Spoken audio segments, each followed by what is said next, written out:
Bismillahirrahmanirrahim. Innal hamdalillah nahmaduhu wa nasta'inu wa nastaghfiruh wa na'udzu billahi min syururi anfusina wa min sayyiati a'malina. May yahdihillahu fala mudilla lahu wa may yudlil fala hadiya lahu. Asyhadu an la ilaha illallah wa asyhadu anna Muhammadan abduhu wa rasuluh. Nabi wa rasulullah ba'du. Bismillahirrahmanirrahim. Perkenalkan, nama saya Fatoni Yusron. Saya moderator pada diskusi hari ini. Perkenalkan, anggota saya presentator pertama yaitu Muhammad Dwiki Rizal dan presentator kedua Raditya Ilham. Langsung saja kita mulai pada presentator utama Muhammad Dwiki Rizal. Silahkan. Baiklah, saya di sini pertama akan menjelaskan tentang sebagai pemateri pertama, yakni mengenai Al-Quran. Al-Quran yang merupakan secara harfiah berarti bacaan sempurna, merupakan suatu nama pilihan Allah, sungguh tepat karena tiada suatu bacaan pun sejak manusia mengenal tulis baca 5.000 tahun yang lalu yang dapat menandingi keindahan isi dan makna dari Al-Quran itu sendiri, atau disebut dari Al-Quran Al-Karim. Bacaan sempurna lagi mulia itu. Al-Quran ialah petunjuknya yang bila dipelajari akan membantu kita menemukan nilai-nilai yang dapat dijadikan pedoman bagi penyelesaian berbagai problem hidup. Apabila dihayati dan diamalkan akan menjadikan pikiran, rasa, dan karsa kita mengarah kepada realitas keimanan, sehingga membutuhkan bagi stabilitas dan ketentraman hidup pribadi. Berikutnya ialah hadis. Hadis menurut istilah muhaddisin atau ahli hadis ialah skala yang ditetapkan dari Nabi Muhammad SAW, baik berupa perkataan, perbuatan maupun takrir.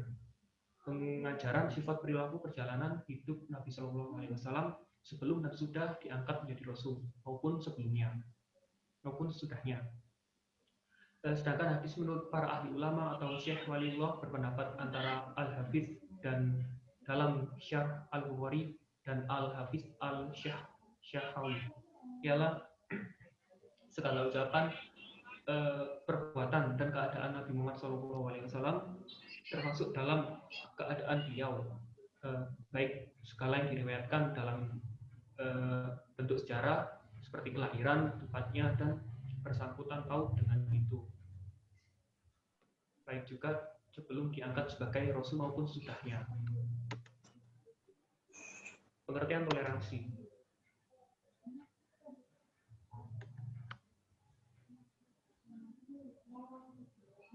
Toleransi menurut bahasa Arab berarti as-samaha, adalah konsep modern untuk menggambarkan sikap saling menghormati dan saling bekerja sama di antara kelompok-kelompok masyarakat yang berbeda, baik secara etnis, bahasa, budaya, politik maupun agama. Toleransi karena itu merupakan sebuah konsep yang agung dan mulia yang sepenuhnya menjadi bagian organik dari ajaran agama-agama, khususnya agama Islam, termasuk agama Islam. Dalam konteks toleransi antara umat beragama, Islam memiliki konsep yang jelas. Toleransi dalam umat beragama sendiri. Toleransi dalam umat beragama dibagi menjadi dua, yakni toleransi agama, ialah toleransi yang menyangkut keyakinan yang berhubungan dengan akidah, yaitu sikap lapang dada untuk memberi kesempatan pemeluk agama selain Islam beribadah menurut ketentuan agama yang diyakininya. Dua, toleransi sosial, berorientasi terhadap toleransi masyarakatan. Dalam masyarakat yang beragam, karena perbedaan agama dianjurkan untuk menegakkan kedamaian dan melakukan kerjasama dengan orang-orang yang berlainan agama dalam batas-batas yang telah ditentukan. Terima kasih untuk waktunya. Selanjutnya akan disampaikan oleh pemateri berikutnya.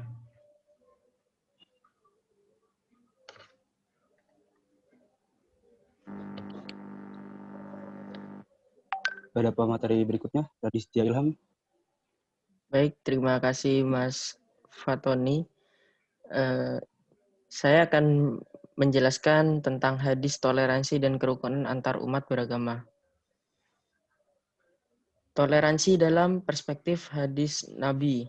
Dalam hadis Rasulullah SAW, ternyata cukup banyak ditemukan hadis-hadis yang memberikan perhatian secara verbal tentang toleransi toleransi sebagai karakter ajaran inti Islam. Hal ini tentu menjadi pendorong yang kuat untuk menelusuri ajaran toleransi dalam Al-Quran. Sebab apa yang disampaikan dalam hadis merupakan manifestasi dari apa yang disampaikan dalam Al-Quran.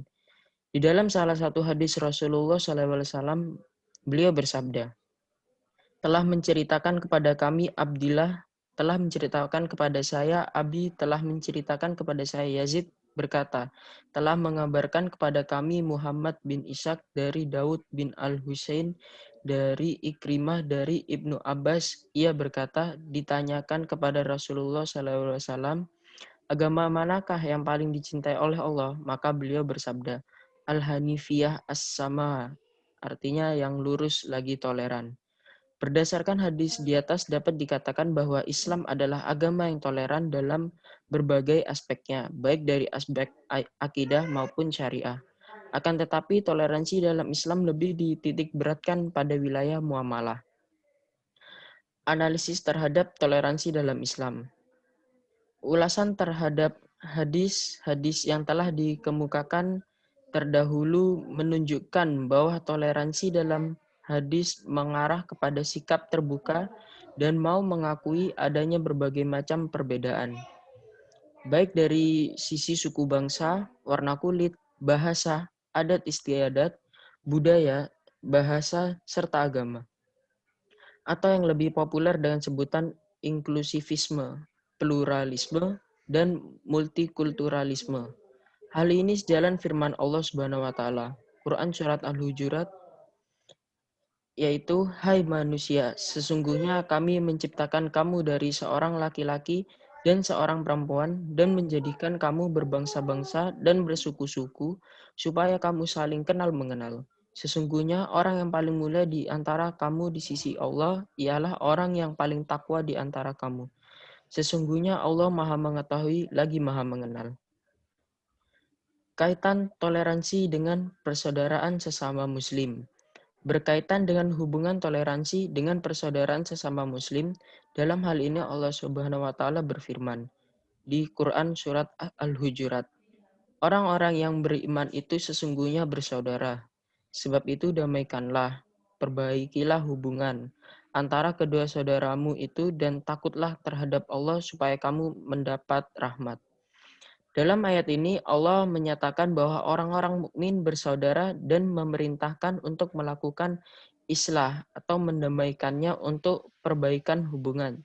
Jika seandainya terjadi kesalahpahaman di antara mereka atau kelompok umat Islam. Toleransi dalam muamalah. Toleransi secara bahasa berasal dari bahasa Latin tolerans yang berarti menahan diri. Secara istilah, toleransi diartikan sebagai sebuah sikap untuk saling menghargai, menghormati, membiarkan pendapat, pandangan, kepercayaan kepada antar sesama manusia yang bertentangan dengan diri sendiri. Sedangkan muamalah atau muamalat adalah hukum-hukum Allah Subhanahu wa taala yang mengatur tentang hubungan, tindakan, dan pergaulan antar manusia. Dalam agama Islam, hukum yang mengatur tentang muamalah dibagi menjadi 4 jenis. Di antaranya yang pertama, muamalah yang berhubungan dengan jihad. Lalu yang kedua, muamalah yang berhubungan dengan hukum keluarga. Contohnya pernikahan, perceraian, mawaris, wasiat, dan sebagainya. Yang ketiga, muamalah yang berhubungan dengan hukum privat atau perdata sipil. Contohnya jual beli, sewa menyewa, perburuhan, perserikatan, pinjam-meminjam, dan sebagainya. Lalu yang keempat, muamalah yang berhubungan dengan hukum pidana. Contohnya kisas, hudud, rajam, sirqah, dan sebagainya. Baik, terima kasih. Selanjutnya akan disampaikan oleh Mas Fatoni. Ya, terima kasih kepada Mas Rizky Ilham. Contoh dari toleransi dan kerukunan umat beragama. Toleransi beragama di sebuah desa Karanganyar, Jawa Tengah. Desa Ngargoyoso di kaki Gunung Lawu mungkin bisa menjadi potret toleransi. Desa tersebut 3 tempat ibadah, yakni masjid, gereja, dan pura berdiri berdampingan.